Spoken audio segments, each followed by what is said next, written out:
नमस्कार, ADB news 7 में आपका स्वागत है। आपके साथ मैं हूं जफर साजिद। हिंदुस्तान की आजादी के बाद से देश की राजनीति में कई उतार चढ़ाव आए। महंगाई, बेरोजगारी, गरीबी जैसी समस्याओं का समाधान पक्ष और विपक्ष दोनों एक साथ मिलकर कर लेते थे। जनता सरकार के साथ कदम से कदम मिलाकर चलती थी और देश की तरक्की में सभी लोग जुटे रहते थे। बहुत सारे ऐसे नेता पिछली सरकारों में भी गुजरे हैं जिन्होंने बहुत विवादित बयान दिए, लेकिन सबका समाधान हो जाता था और उनकी संख्याएं कम होती थी, जो जनता के दिलो दिमाग पर नफरती मानसिकता नहीं पैदा करती थी।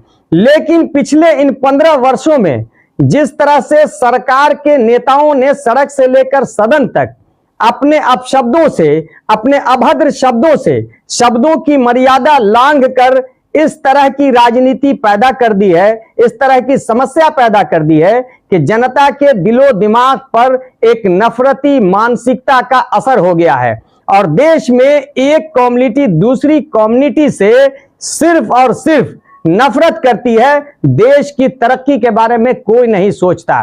देश महंगाई, गरीबी और बेरोजगारी से जूझ रहा है और सरकार विदेशों की यात्राएं कर रहे हैं और विदेशियों को लुभाने के लिए, अपना इंप्रेशन जमाने के लिए उन सबों पर अपना खर्च लुटा रहे हैं। आपने बहुत सारे समाचारों में देखा होगा कि सरकार के मंत्रियों ने सड़कों पर, सभाओं में इतने विवादित बयान दिए कि जनता के दिलों में एक कम्युनिटी यानी अल्पसंख्यक के लिए सिर्फ और सिर्फ नफरती मानसिकता पैदा हो गई है। जहां कहीं भी अकेले में कोई मेजॉरिटी किसी माइनॉरिटी को देखता है तो उसे नाम पूछकर JSR के नारे लगाने को कहता है। अगर वो नारा नहीं लगाता है तो उसे पीट पीट कर मॉब लिंचिंग कर दिया जाता है, उनकी हत्याएं कर दी जाती हैं। मॉब लिंचिंग शब्द का अर्थ आप सभी लोग जानते हैं, लेकिन पिछले कई वर्षों से इन शब्द का प्रयोग नहीं हो रहा था, लेकिन इन दिनों इन शब्द का सही प्रयोग हो रहा है और आए दिन खबरों में मॉब लिंचिंग की चर्चाएं हो रही हैं। अल्पसंख्यक जहां कहीं भी दिखता है, जहां उनकी संख्या कम होती है, वहां जानवरों के नाम पर या फिर उन्हें किसी खास प्रकार के नारे लगाने को कहा जाता है। अगर वो नहीं लगाता है तो उन्हें पीट पीट कर उनकी हत्याएं कर दी जाती हैं। अक्सर वीडियो वायरल हो रहा है और खबरों में भी आप देखते हैं। इस तरह के जो हालात अभी पैदा है इन 10-15 वर्षों में, ऐसे हालात पहले कभी नहीं थे, जिसको बदलने की जरूरत है। इससे देश की तरक्की रुक जाती है। कभी भी देश की तरक्की के लिए जनता को एकजुट होकर अपने देश की भलाई के बारे में सोचना होता है। कुछ दिनों पहले आपने देखा होगा, सुना होगा, मैं आप लोगों को फिर से रिपीट कर देता हूं कि किस तरह की मानसिकता पैदा हो गई है कि संसद भवन के अंदर स्पीकर के सामने सरकार का एक सांसद किसी दूसरी कम्युनिटी यानी अल्पसंख्यक के मेंबर को गाली देता है, मुल्ला, कटुआ, न जाने क्या क्या कहता है, लेकिन सरकार उस पर कोई कठोर कार्रवाई नहीं करती है, क्योंकि सरकार द्वारा उनका मनोबल बढ़ा दिया गया है और ऐसे विवादित हरकत बहुत बार हो चुके हैं। संसद की गरिमा और उसकी मर्यादा को बिल्कुल पैरों तले रौंद दिया गया है। देश के राज्यों के कई शहरों में किसी त्योहारों में जब जुलूस निकाला जाता है तो बजरंग दल के कार्यकर्ताओं द्वारा अल्पसंख्यकों को चिल्ला चिल्ला कर माइक पर कहा जाता है कि इस शहर को छोड़ दो, यहां से अपना बिजनेस उठाकर ले जाओ, नहीं तो अंजाम भुगतने के लिए तैयार हो जाओ। इस तरह की धमकियों को वहां पर खड़ी पुलिस सुनती रहती है और ऐसे वीडियो वायरल होते रहते हैं ट्विटर पर। सरकार भी अपनी आंख मूंदे रहती है और कान को बहरा किए रहती है, क्योंकि सरकार को जात पात और इस तरह की राजनीति करने में बहुत मजा आता है और अपनी सत्ता और अपनी कुर्सी को बचाए रखने में इस तरह की राजनीति उन्हें काम आ रही है। अगर कोई पदाधिकारी या पत्रकार ईमानदारी से काम करता है और करने की कोशिश करता रहता है तो उन्हें सरकार के द्वारा इतना परेशान किया जाता है, उनके घरों पर छापामारी की जाती है कि वो परेशान हो जाए। और जो चाटुकार पत्रकार हैं, जो चापलूस एंकर हैं, उनको प्रोत्साहन दिया जाता है कि वो जनता को उनके असल मुद्दे से भटकाकर जात पात धर्म में उलझा कर रहे और सरकार जो कहे वही दिखाए और वही सुनाए। देश महंगाई, बेरोजगारी और गरीबी के चरम सीमा पर है, लेकिन सरकार स्टेशनों पर रह रहे चूहों को पकड़ने के लिए 69 लाख रुपए खर्च कर देता है। जी हां, एक चूहे को पकड़ने में 41,000 रुपए। ये तो आंकड़े सामने आए हैं कुछ स्टेशनों के। हिंदुस्तान में कई स्टेशन ऐसे हैं जिनके आंकड़े सामने नहीं हैं। अगर इन्हीं चूहों को पकड़ने के लिए उन गरीब मजदूरों को ठेका दे दिया जाता तो वो लोग 5,000 में इन चूहों को पकड़ लेते। बाकी के पैसों से गैस सिलेंडर की जो महंगाई बढ़ती जा रही है, उनका जो दाम बढ़ता जा रहा है, उसमें कमी लाई जा सकती थी और पेट्रोल डीजल के दामों में भी कमी लाई जा सकती थी।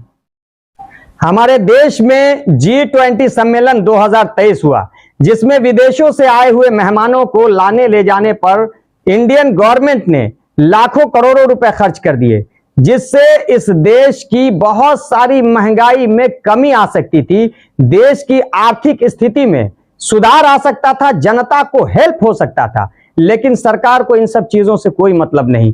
जब इलेक्शन आएगा, सरकार के सभी नेता एक्टिव हो जाते हैं। इन दिनों बिहार मिथिलांचल के दरभंगा एम्स की चर्चा काफी जोरों शोर में है।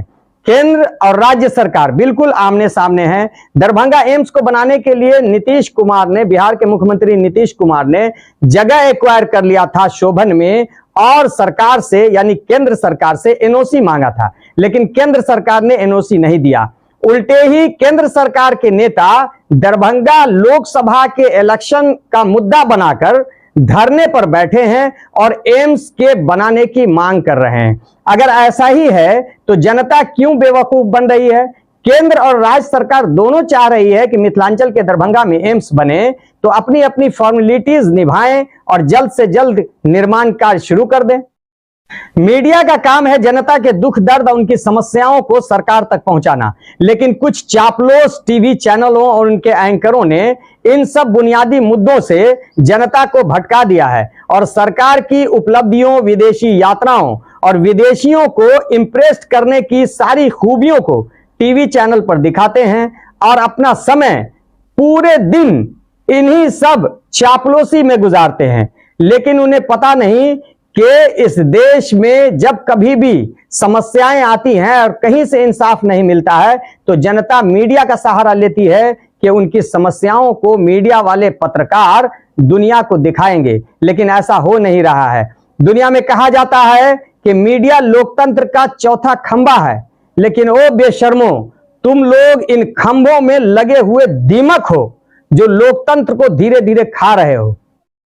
अभी 2024 में लोकतंत्र का सबसे बड़ा त्योहार यानी इलेक्शन आने जा रहा है, जिसमें सभी पार्टियों के नेता जनता को लोभाने के लिए नए नए हथकंडे अपना रहे हैं। अब वो पुराने हथकंडे जात, धर्म, मंदिर, मस्जिद ये मुद्दे नहीं रहेंगे।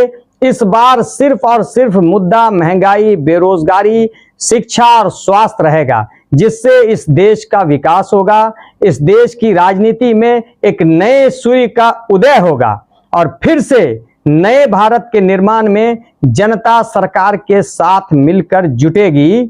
और वो कहते हैं ना, एक बहुत बड़े शायर राहत इंदौरी जो एक सच्चे देशभक्त थे, उन्होंने शेर कहा था जो हमेशा अमर रहेगा, वो इस दुनिया से चले गए कि लगेगी आग तो आएंगे घर कई जद में, लगेगी आग तो आएंगे घर कई जद में, यहां पे सिर्फ हमारा मकान थोड़े है। आज के लिए बस इतना ही, हमें दीजिए इजाजत। नमस्कार। सभी ताजा तरीन खबरों के लिए देखते रहिए ADB News 7 और हमारे इस चैनल को YouTube पर सब्सक्राइब करें, फेसबुक, ट्विटर, इंस्टाग्राम पर फॉलो, लाइक